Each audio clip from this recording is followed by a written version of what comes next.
All right, we will start with Jaime Munguia, who wasn't perfect, but got the job done on Friday night in his win over Bazinyan. Which, by the way, I just want to state, no one actually came after me, but you work at a place with a text line for a decade. You start to anticipate people making fun of you about things. I know I've kind of butchered the pronunciation of Bazinyan, and I know I've said it differently the entire fight week, and now again. I do want to say, this is a cat who his name was being said differently on the broadcast on Friday. They would go to Kriegel, the guy who, I'd probably screen that one up too, the guy who's doing the corner reporting while also scoring the fights, which seems tricky to do, but whatever, he's very talented at what he does. He was saying it differently than the play-by-play guy, who was saying it differently than the Tim Bradley who was doing the color commentary. Like, fuck, man, how am I supposed to know? So anyway, the Canadian Bazinyan did, I think, a pretty good job. His jab was giving Munguia issues early in the fight. Munguia very clearly, like, Munguia, I like Munguia a lot. And Jaime is one where he can fight at range pretty well. But his bread and butter is getting inside and just with great speed and ferocity fucking you up. That is what he likes to do. Work the body, land some good stuff to the head, but get an in tight and some of that phone booth fighting. Which is quite something for someone who has the pace that he has. And Munguia was still coming forward, but Bazinyan early on was doing a good job of literally beating him to the punch and getting that jab going, keeping Munguia at range, kind of dictating not necessarily the pace, because I do think the pace was one that Munguia was comfortable with, but keeping the range where Bazinyan wanted it to be. And that was giving him an edge and actually winning him quite a few of these. The overall story of this fight is actually how close it ended up being. I didn't think Bazinyan was on Munguia's level, and I do think, like, by the time it wrapped up, here, I have my notebook here. Where did I finish? Wrong notebook, right? It's under, I'm using it as a mic stand today. But I had it, I think, Munguia up one round going into that 10th. And then he gets the knockout win. So Bazinyan did a really good job of dictating where the fight was. And again, not so much the pace, but just kind of controlling things with what he was able to do and limiting what Munguia wanted to do. But as the fight went on, Munguia got better. And I do think there's a bit of that maturity that we talked about, and we'll get to that in a second here. But the thing that really paid off was the investment in those body shots. And that's why I call it the investment. More often than not, unless you are like one of the great whatevers, one shot to the body isn't going to stop a fight. Isn't even going to change a fight.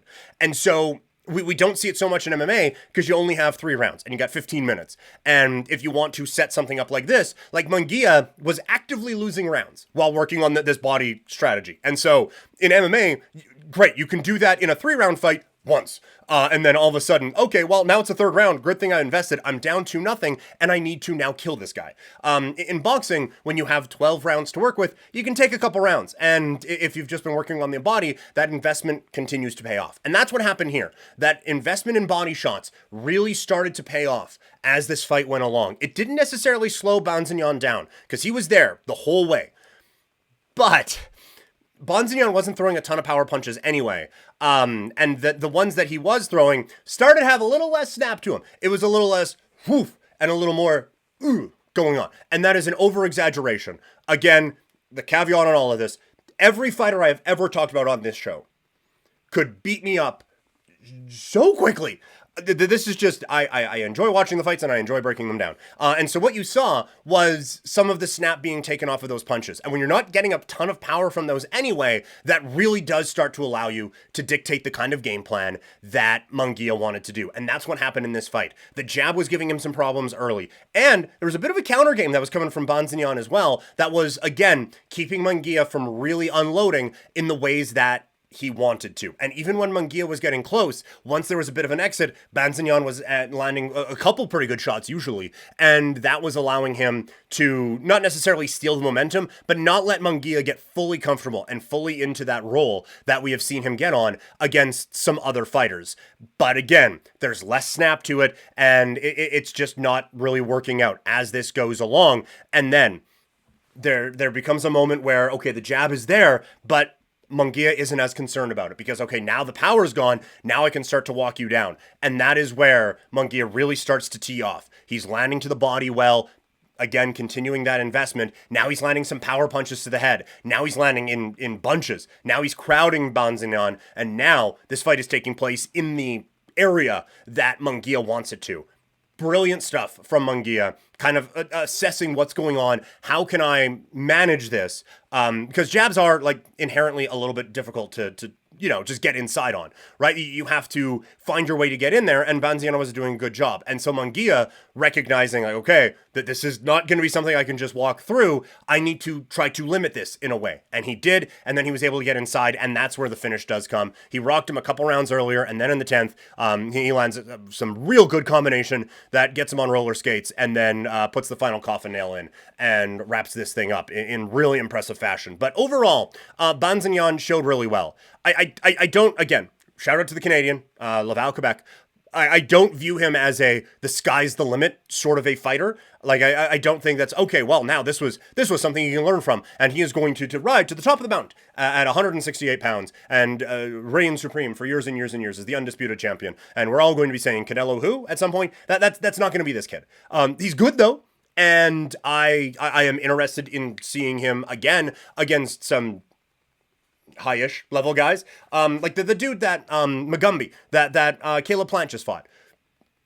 That'd be a fun fight. 168 pounds. They both fought within a week. Why not? That would be, I think, a really fun fight and a really interesting test for both of those guys. I don't know who either of them are attached to. I would assume that one being on DAZN and Amazon and the other being on ESPN, just for their more recent fights, might pose a problem. But I also don't think either of them are at the point where that would be such a great hold up by any stretch of the imagination. Overall, though, I do think Munguia matured in this fight. He was comfortable falling behind to figure out what he needed to do. He assessed the situation, and he got to where he needed to be successful. This was, I think, a good kind of next start to the next act for Jaime Munguia. He kind of did what Canelo did to him and figured it out that way. I don't know if this is the best strategy going forward, but it worked for him, and it showed some maturity, and it still showed the class level that he is in talent-wise. And so I still think good things are ahead for Jaime Munguia.